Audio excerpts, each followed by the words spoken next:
Welcome to Intentional Academy Live, Episode 6. I'm Tony Farrar. I'm joined by Nicole Farrar, Justin Thomas, and our special guest tonight, Todd McKee. We're here to help you squeeze every last drop of value out of your education. We're going to show you how to win through the power of intentional learning, and no matter where you are in life, we're going to help you manage your time, get control of your money, and launch your dream career. This is going to be a really special episode. I'm super psyched to have Todd joining us. So before we launch into it, I do have a daily rant, weekly rant.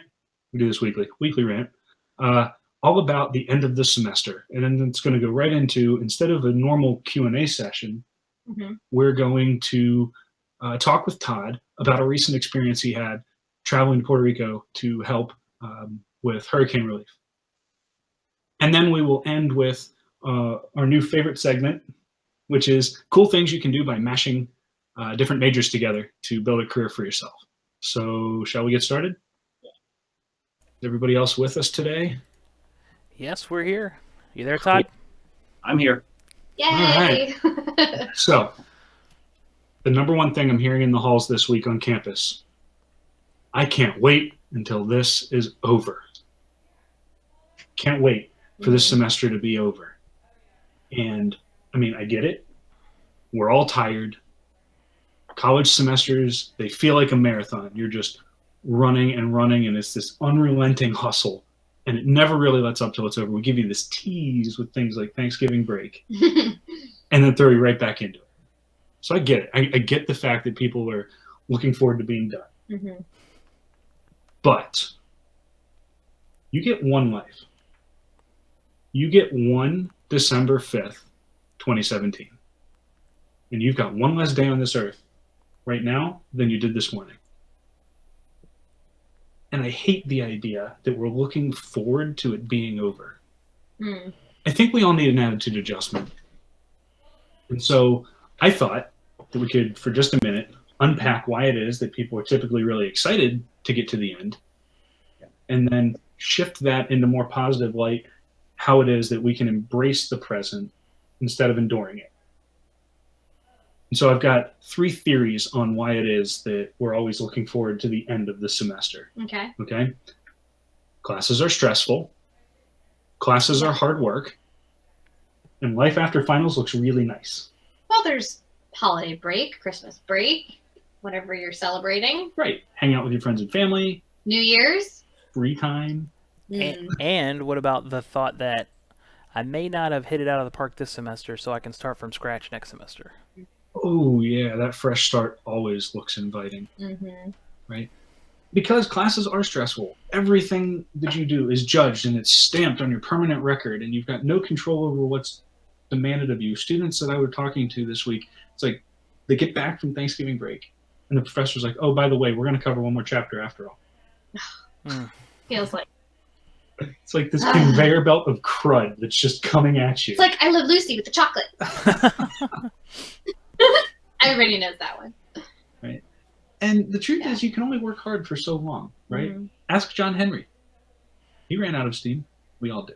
Willpower is this finite resource, and I think that happens in the micro day-to-day. You can only go for so long before you just have to unplug. But it happens in the macro too.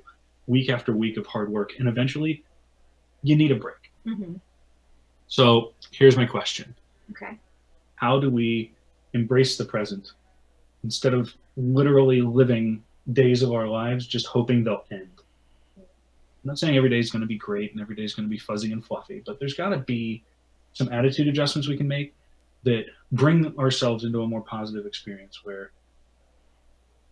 Lord willing, this isn't the last day of my life, but if it were, am I satisfied? That's interesting. So, I mean, I guess one way to think about it, and I don't want to sound like the uppity, professional out of college, but once you get a job, there is no semester break, there is no summer break. There might be the end of a big push for a project and things like that, or you might be looking forward to a week vacation or something. So when you're a parent, there really isn't a break. I mean, that's kind of negative, but in the same light, I mean, Todd, you're going to college to become a professional, so. Yeah, it's true. This makes me think about a movie, About Time. Do you remember this? Ooh, okay. It's a really good movie. It's like about time travel, but at the end, what he realizes, instead of redoing his life every day and going back and trying to fix things, he tries to live every day as if he was repeating it. And like taking in everything a little bit at a time, like really appreciating everything that happens Right. the first time around. Oh, that's cool. And that's kind of how I try and think of things now, you know, seeing it as if you've already lived it and catching all the good stuff instead of stressing. I love it. Which is probably a really great summary of all these bullet points that I've typed up here. Oh. So perfect. Yeah. That's done. Everybody got it? You ready to move on? No. All right, let's unpack it a little bit. Okay. I think we've got a few different places we can go with this. Okay. The first one is getting balance back in your life. Mm-hmm. You are a whole person, and your family, your friends, your health, your spirituality, your hobbies, your finance, they need attention too. And I think the number one reason that people are unhappy in their lives is when one of those areas of their life that matters to them isn't getting attention. And I think students tend to do this more than just about anybody, where it's you put everything off in the interest of getting a grade or in the interest of one more assignment, and it's okay, we'll get a break and then we'll do this other stuff. And I think the longer you're extending that period, the harder it is for you to stay positive and to feel good about yourself. I think that a second area could be summed up with the word essentialism. This is actually a concept that Greg McKeown coined the term. And the basic point is we clutter our lives with lots of non-essential hard work. 3 hours spent developing a fancy figure that's going to go on page 47 of your report. Adding animations to a slideshow that would work without them. Writing a 5-paragraph email when 2 sentences would have sufficed. We're always trying to explain ourselves. Or a phone call. Right? Yeah. Turning half-hour jobs into 4 hours worth of work. And so I invite you to ask yourself where you're working hard and does it really matter that you do it? You know? Good point. And then as you are working hard, I want to transition a little bit here into not just stop doing things or start doing things, but add meaning. Remind yourself why you're doing this, because hard work isn't a bad thing. We're not in the business of setting ourselves up for a life filled with clock punching. The whole point here is pursuing a passion and a career that has meaning and purpose. And that might not mean that every class is going to be amazing for you and every experience that you go through is going to be good. But you're building towards this new place that you might not even be able to see it yet because it's some fog in the future and you're still trying to define it. But you're looking for this place where you can make a contribution, where you're working hard on things. And so these experiences that challenge you and stress you out, they are training, they're practice for that moment where it's going to matter. And I think that we have fallen in love with the destination and fallen out of love with the journey. And the truth is the journey is the good part, because when you get to the destination, it's over, right? Yep. Ask any unhappy multi-millionaire athlete or lottery winners who end up broke a couple years later. The destination isn't the good part. It's the hustle. Or anyone who finishes college and wishes they were back in college. Oh, man. It's super fun for me to tell students this now, because it's like it's one of these moments where I definitely feel a little bit like, you know, when I was your age. I look at them and I tell them, you have no idea what I would give to have your problems right now. I would love to come back and be a student again, and just that would be the thing, and that's all I'm worried about. Yeah. Oh my God, that would be great. Yeah.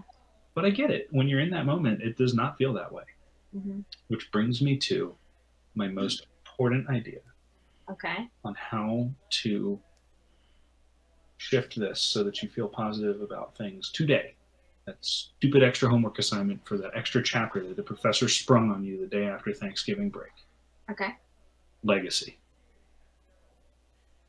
There's a world beyond you, and it is filled with people who have hopes and dreams and needs.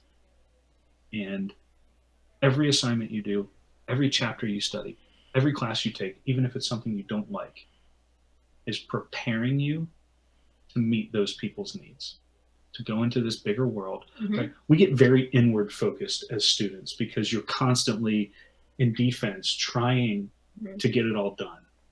And in that experience, it can be really easy to become so self-centered that everything's about what am I going to get and what's my career going to look like and what's my salary going to look like and where am I going to live and what am I going to do and have.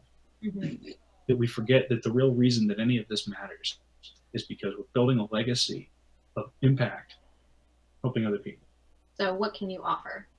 What can you offer? And every experience, even the hard ones, Mhm. has meaning when you put that lens on it. I am building my legacy. Things that don't go well today, maybe it's just going to give you a story to help somebody who's struggling in the same place you are. Hmm. Maybe it makes you stronger so that you can, speak into a situation that Mhm. you couldn't have otherwise. And you never see it until afterwards, you know? No, it's hard to see, but yeah, you're in school and you're basically, it's the building blocks of everything is you're doing for yourself, so you in turn can go back and give whatever you're learning, give whatever your passion is back to those around you. Yes. I mean, Tony, Nicole, and I, all three of us went to Virginia Tech, and the motto is "Ut prosim," that I may serve. We literally go to school with that purpose, that I may serve. I learned, and I wanted to take that back to my community. Yes. Which is a great segue. It sure is. Todd, are you still with us? I am. Can you hear me okay? Yes, Yeah. wonderfully. I am so excited that you're here, man. For those of you who don't know us all, Todd is one of Nicole and my oldest friends. Mhm. Almost as long as we've known Justin. I think there might be like a 6-month gap from me.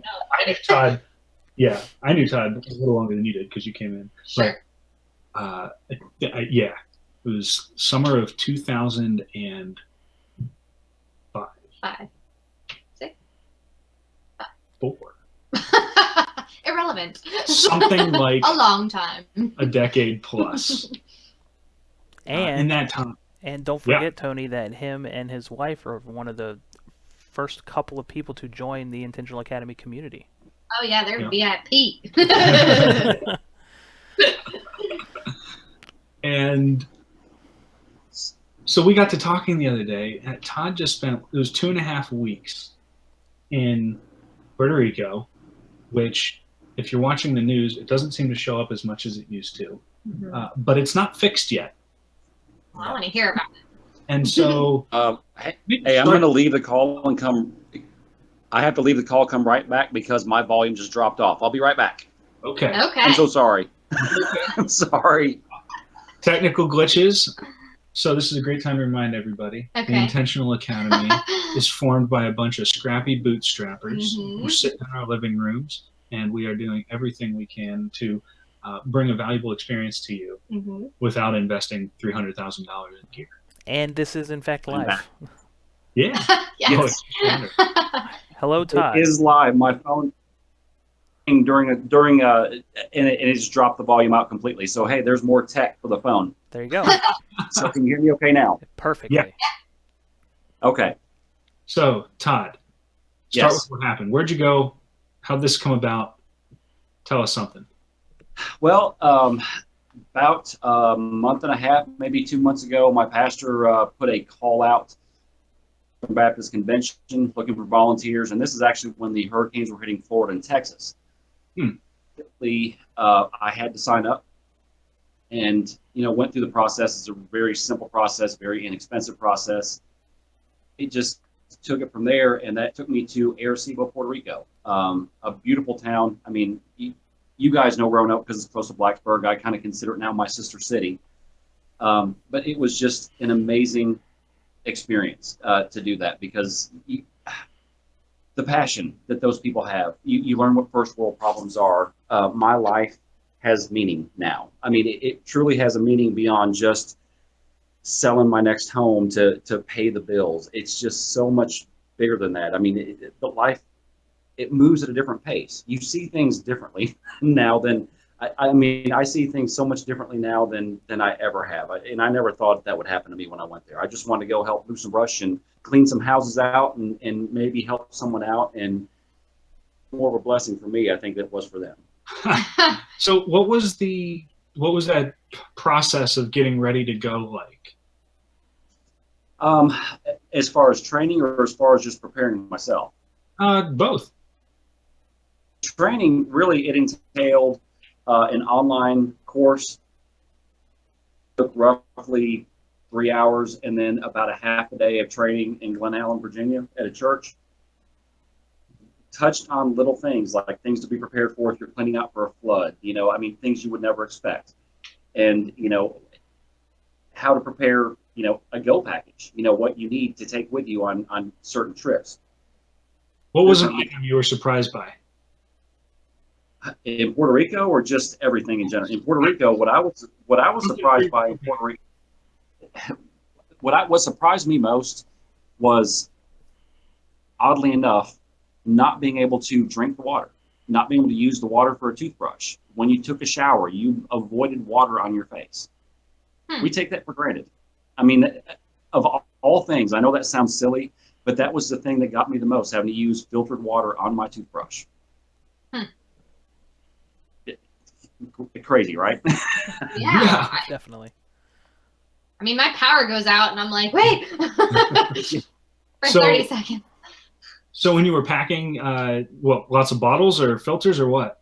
Well, I got what's called a life straw, which turned into a funny story. It became a life straw challenge with a few of us that were down there because, it's like even with those, you didn't really trust them that much. But, it worked. I came back healthy, for the most part, prepping with the shots, the Hep A shots, the tetanus shots, things like that, things you just really don't expect to have to deal with for just a simple trip of moving brush. And, it just, I guess the best way I can say it was eye-opening. Things that I never expected to see, I saw. I was on an island with a language barrier and felt more love from people there for just the little bit of appreciation, which certainly made me appreciate little things. I mean, I hold my friends closer. I hold my kids closer. I love the roof over my head just a little bit more because of it. And I cannot wait to go back. I'm chomping at the bit to go back. Really? Yes. So is this an ongoing mission that's down there or what? Well, the SBC has set up a 2-year plan in Arecibo and other parts of Puerto Rico. So I'm at least looking at the next 2 years. I hope as much as I can go. Thankfully, shameless plug for my beautiful wife. I could not have done it without her. She does what I do for a living, so everything ran seamlessly. She took care of the kids. I walked back in the house to an immaculate house. More sheetrock hung because you guys know we're in the middle of a remodel. But, Uh-oh. Did we drop again? I think he dropped.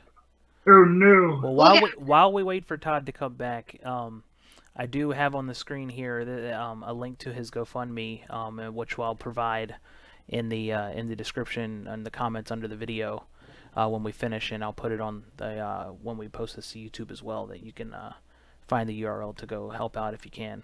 And then the other link is to Todd's Realtor Facebook page if you happen to want to go check him out and see what he's about professionally. Right. And he's also sharing some more of his experiences there, I think. There might even be some pictures and things like that. I think he's back. Todd, are you back? Yes, I am back again. For some reason, about every 5 minutes, it drops me off, so I'm staying prepared. Okay. First world problems. It's not a big deal. So your beautiful wife and how wonderful she is.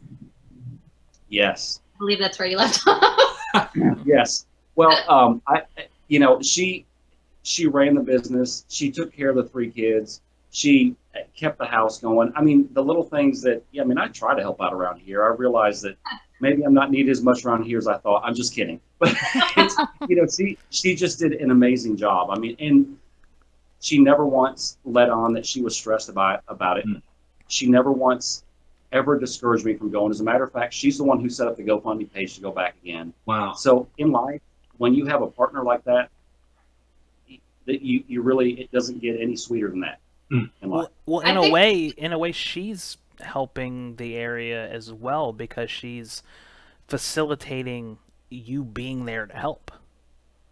Oh, absolutely. So, absolutely. I mean, I couldn't do it if I had, if I had the typical 9-to-5 job and had to take vacation time. I couldn't do this. And if I didn't have someone here who was willing to let me go and let me do this and willing to take on everything on her plate, there's no way I could do this. No way. Yeah, that's just amazing to me that, you even considered going in the first place. I mean, you have your own business, 3 kids, remodeling your home, all kinds of things going on. And that just blew me away that you were even going in the first place, because people find so many excuses. I mean, we had a podcast on excuses not that long ago, and people are always looking for excuses. And this is on the flip side, doing everything you can to make it work and having the support to make it work. And I think that's just incredible. What's really funny is when I did work the job, and it was a job where I actually met Tony, and it was a good job for me for 14 years. It gave me insurance for my kids. I'm not going to be disparaging about that job at all. However, I know I couldn't have done it. And every time something like this comes up, it's like, boy, I wish I could do something. And, I've got a couple dollars I can donate, but that was the extent of it. Mm-hmm. Well, this was my first opportunity at being a full-time entrepreneur that I could do this. And, Erica looked at me and I looked at her. She's like, you don't have an excuse now. And, and quite frankly, when you get that calling, when I felt like God put it on my heart that I need to do this, that this is what I was meant to do. This is what everything has led to in my life right now. You really can't ignore that. It just really, you can't ignore that. What was it like for you? So I know you're down there and you're having this incredible experience, but I mean, as a full-time entrepreneur, realtor, trying to maintain this business of yours, what was it like being unplugged from that for 2.5 weeks?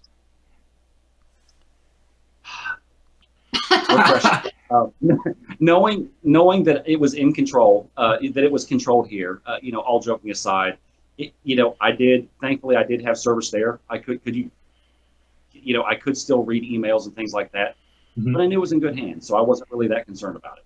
Okay. So tell us a little bit more about what you were up to while you were down there. A friend of mine, Eric Orange, Sheriff of Roanoke County, Sheriff Eric Orange, I guess is the proper way to call him, but he went down there with me, which it was nice having someone from home with me. We just, it was really a lot of time of fellowship and getting out in the community and letting them know, hey, someone cares about you. Someone else loves you in this world. And they were just so, they welcomed us into their homes with open arms. I mean, they wanted to feed us. People who had nothing wanted to feed us. And we were out feeding them. But these people just had nothing, and they wanted to give whatever they could to us. And, you didn't see, people were wondering where the next meal was coming from, but all they cared about was someone was at their home moving some brush. And a story that really sticks out to me was we delivered some furniture on the second to last day we were there. To a couple who was a member of the church, and they lost literally everything. There was 8 feet of water in their house, and they asked us to move. They asked us to move a refrigerator out, and we asked if we. Oh man, I was so excited to hear the rest. I know. Technology is so frustrating. We're gonna figure this out. Hey, I'm back again. There we go. I think move a refrigerator. Yeah. So 8 feet of water. They had us moving a refrigerator out of their house, and it was full of water and mud. And we asked if they wanted to take it to the road, and they said, no, I have to try to fix it because FEMA's gone. Oh my gosh. And yeah, and I mean, it still had dirty water in it from 8 weeks prior. So you want to talk about people not having anything and being thankful for every little thing they have. That really puts it in perspective. And they were so thankful. I mean, there was, one of my favorite pictures was just them in the house smiling and asking us if we wanted something and wanted something to eat or wanted some cold water. These people who had nothing were just offering it to us who were just giving a little bit of our time. Wow. That's all we were giving. And I felt like we could have done so much more, but we did the best we could do with the resources we had down So where did you stay when you were there? We actually stayed at an annex of the church. Their Sunday school building, slept on the floor about 5 to 6 to a room. Air conditioning only at night for 12 hours. I literally did not stop sweating from the time I got off the plane till the time I got back on the plane. Dropped about 10 pounds in 2 weeks. That wasn't bad. But we stayed there, very humble accommodations, but we were certainly thankful to have them. Oh, yeah. Where were these people staying? I mean, are there places set up? I mean, 8 people block. In the bigger areas, they had shelters set up. I mean, Arecibo was in Puerto Rico, but it's still a fairly small community. So people were staying in their homes. I mean, the number I heard that is 500,000 people have left Puerto Rico since the hurricanes. Wow. Of the 3.5 million that were there. So, I mean, there were just abandoned houses and people staying in their homes. They had literally shoved the trash out that was still sitting by the side of the road. Wow. So they were just doing the best they could with what they had. They tried to clean as best they could and staying in those homes.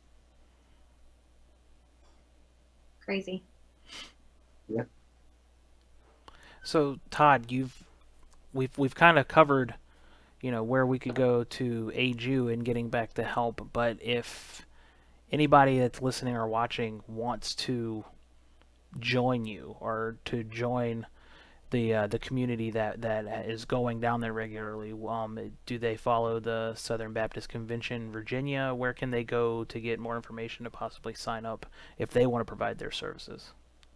Well, you can go to sbcv.org, and they actually have different regions throughout the country. Up with the American Red Cross still has people down there. I would just say, do a Google search for your area, and it'll pop up. I can assure you it'll pop up. But sbcv.org is who I went through, just because they're affiliated with our church. I'm sure most churches have them. I do know that we had a team out of Pennsylvania that was down with us as well, so I know they have it up there in Tony and Nicole's area. Mm-hmm. So, if you hop on that website, that'll certainly point you in the right direction. Or if that's not the way you want to go, American Red Cross and places like that would be another good place, a good resource to find out how to volunteer. And I think you said you had a link for that if they go to your Facebook page too. Yes, I believe I've got that. I've got a link further down on my Facebook page to sbc.org, and I'll go ahead and put a new one up. If someone wants to go and find out about it, get more information, they can use all the help they can, especially young backs. I mean, a lot of the people that do volunteer for it that can go most often are retirees. So anyone who's young wanting to go for a couple of weeks during their break, your life will be different forever. Yeah, and we'll include all of these links in the description of the video on Facebook and YouTube. So that would be fantastic. And if I can just add one more little thing here, it's about more than just Puerto Rico. I can go down the block and find a place to donate time or donate resources or donate toys. I just happen to be in a position with my job to do more.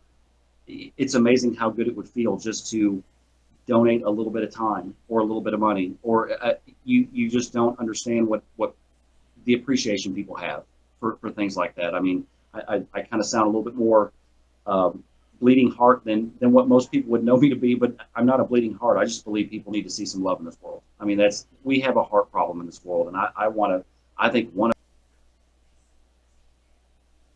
Oh no. we dropped him again. It's okay. I think he's back. That's okay. I got my 5 minutes. We have a heart problem in this world. Yes, we do. And I think everyone listening, whoever sees this video, you can do something about it. Look inward, because this world is not a bad place. We all want to show it. We just need we need a little bit of poking and prodding sometime to do it, but we can do it. Mm-hmm. It can be really scary to take that first step, to reach out and touch somebody or to help somebody when they need it. That's intimidating. Todd, as we wrap this up, this might put you on the spot. You kind of just answered it, but I want to ask it anyway. Yeah.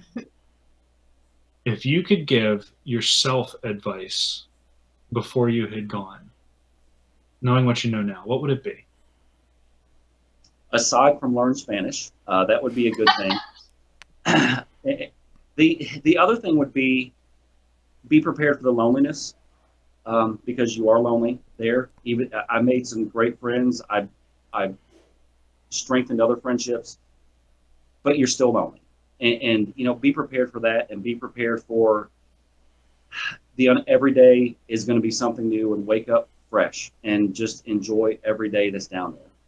I think I spent the first week pining away that I wasn't at home when I wasn't working, and night was the hardest time. But after about a week, me and my friend Eric had a talk, and it really helped me a lot, to do that. But I think when you do anything like this, no matter how far away from home it is, it's still a little bit lonely. Getting this, and again, you guys have been around me and my kids, so you know how we are. So maybe some people would not feel it as bad as I felt it, but that would be the one thing I would say. Just prepare yourself for that. Well, Todd, I can't tell you how much I appreciate you coming. Did you want to say something? No. I can't tell you how much I appreciate you coming on. Technical difficulties aside, this was an incredible experience for us. And, just one snapshot of the many different ways that you can start thinking about your life in terms of how you can help others. Mm-hmm. I can instantly come up with an example of what somebody could do, no matter what they studied, that could help with this. Communications people that help with awareness, and maybe engineers go down and come up with a water solution. Mm-hmm. They're working on that, Tony. Virginia Tech engineers were ones that are helping work on the water solution in Flint, Michigan. Virginia Tech, that's $100 for the product. Believe me, they got enough money out of me and you. If you didn't quite catch clearly, listeners, viewers, Todd and his wife Erica are realtors in the Roanoke, Virginia area. You can link through their pages there. You can see our link if you're in the market for a house. But one of the amazing things is their story of how they transitioned from other careers into that one, and then also how they grew a heart to help people like us who don't own homes yet understand that process. They've got blogs, and one day soon we hope to have them back for another episode where we're going to talk about the home buying process and what it's really like after you graduate, and someday when you want to buy a house, what are the things you can do now to prepare yourself for that, etc. So, Todd, consider this a standing invitation for you and Erica to come back on this show. We will debug some technical glitches, and we'll really look forward to that sometime in the near future. But in the meanwhile, I just want to say one more time, thank you for the support of the National Academy, for everything that you've done. Guys, I didn't mean to talk on top of you there, but I want to thank you guys, Nicole, Justin, for having me on. Just trying to spread the word, and I appreciate the shameless plug. But I support what you do way beyond because you're my friends. I support it because I believe in it. I mean, that period. If I didn't believe in it, I'd tell you. I'm just honest like that. So I believe in what you guys are doing. I believe in what you are doing and what you're going to accomplish. And one day, your legacy is going to be bigger than you ever know. I'm calling it right now. I'm calling the shot. Thanks, Todd. Thanks, Tony. So, Nicole. Cool thing you can do with an education. This is the part of the show where we read two majors that don't seem like they go together, and yet they do. I love this part. Nicole? Yes, and I'm always surprised. I don't know what these are because it's more fun for a genuine reaction. All right, let's see. I'm majoring in mechanical engineering and theater. All right. I'm going to make next generation stage sets for big productions. That's cool. I like that. I just got this. Do you remember a few years ago, they were trying to make Spider-Man the musical? Yes, didn't it? Kind of. I saw it. You saw it? I did see it. There were parts that were pretty spectacular, and there were parts that were pretty underwhelming. Okay. My understanding is that a big part of what went wrong there was technical glitches with the crazy scenery and sets. Mm-hmm. And I think a lot of it was just ambition.